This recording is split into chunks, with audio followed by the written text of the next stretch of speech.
All right, let's talk about gear. This is probably everybody's favorite conversation to have, talking about holsters and belts and all this stuff. Let's start off with belts. So we have a few options of belts. The two options of belts that we recommend is the most important thing with belts that you're looking for is stiffness. You look at these belts, they can hold weight, right? They're not floppy, they're not easily to bend. The idea is it has to hold your gun's weight on your waist when you're wearing it. Now, if you look at this alternative, this is something from Hunter Constantine. Yeah, Hunter Constantine. Hunter Constantine came out with a belt that has a stiff part already that's intertwined with a elastic piece that actually flexes with you to make it very comfortable when you sit down.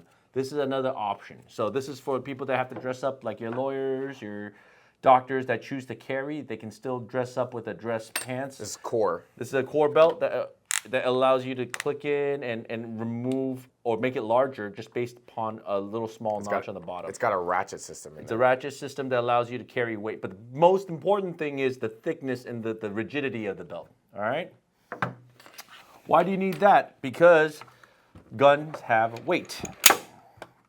So if you look at these holsters, they're not too heavy, but when you're putting it on your waist, these things can actually quite weigh you down if your belt isn't securely fastened or isn't have some rigidity, right? And you're also carrying 20 rounds of ammo. You're carrying sometimes a light, a red dot. Guns are heavy, especially if you're running something that's full metal, that's not polymer like that gun. Like, it can get heavy. So let's talk about holster selection. So one of the holsters that we recommend is actually from a local sourcer. Lindahl Holsters, they're out in Riverside. They make custom holsters to your gun. So you can bring your gun over to them and they can produce a custom mold for your gun with all the attachments, whatever attachments you have on your gun. So if you have something special like a 365 with an ACE grip module that finds very hard to find custom works, go to Lindahl Holsters. These guys can knock it out for you overnight, or at least within a relative like a couple days. And most of these are Kydex. These are like a type of plastic that they use to make these holsters with. Yeah. So most important thing to look at. Let's talk about holsters now. All right. So when you're looking at holsters, the most important thing to look at holsters is a good reputable company. There's a lot of companies out there that are making gear that's substandard. Buy one, cry once, honestly, to be honest. Most of these that we recommend are from brands that we wear daily. So Eric, you have a tier 1. These are all tier 1s. Yeah. These three are all tier 1s. They're all different types of tier 1s, types, right?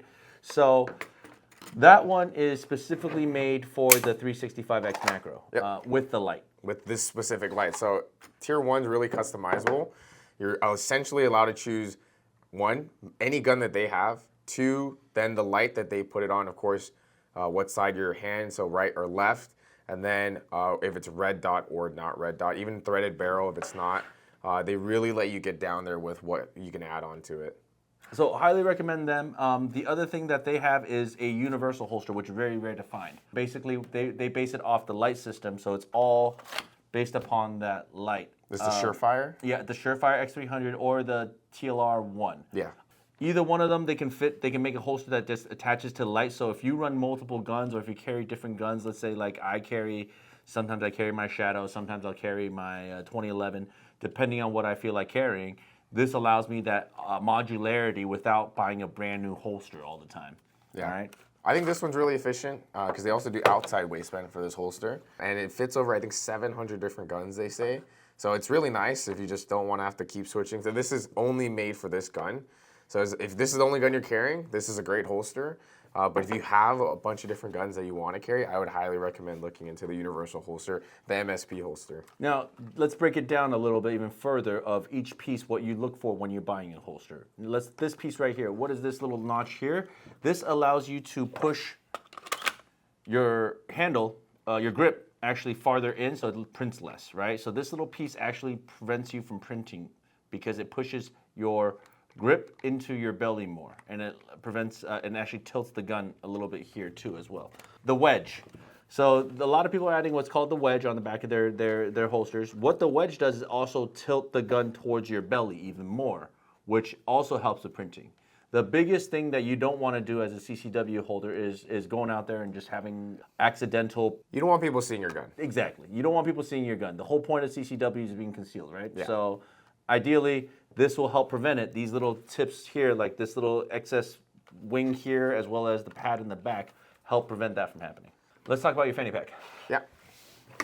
And so I do a lot of off-body carry, and so I carry a fanny pack pretty normally, even before CCW. So the whole point of this fanny pack and why I like it so much is, one, it's very easy to strap any gun you want on there, right? So let's say I really like this holster. This fanny pack has a giant piece of Velcro. All you would do is you would attach Velcro to this holster that you already really like, and you would simply attach it to this fanny pack, right? It's not making it super difficult. What's great about this company, it's from 945 Industries. They create a custom holster for you. So when I ordered this fanny pack specifically, I ordered it for the P365 with the TLR 7X sub with the red dot, right? So this is for this exact gun, and it fits perfectly, right? There's different size bags for different size guns, right? This is their large size. They have an extra large. They even have a small for smaller guns.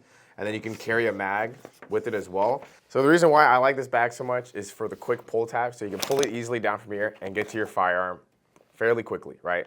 And so the whole idea behind carrying off body is that it gets a little hard when you're not attached to your firearm, right? Like I wouldn't take this bag off. If I'm carrying this bag on me, I'm not going to a restaurant. I'm not hanging this on the chair. I'm not putting it down. Because then it's not your gun anymore, right? Like this is now the property of anyone who's in the vicinity. So when I do carry off body, I keep this on me at all times. The same if I was wearing my CCW holster, I wouldn't take this off for any reason. It's the same when I carry off body. But I really like this bag. It makes it a little bit easier when I'm wearing tank tops, t-shirts, shorts to carry with me at all times. So for females, there are purses available for you for off-body carry, as well as specialty carry techniques for you to carry off-body when you actually do carry. If you look upon some of the slides that we actually give recommendations for that.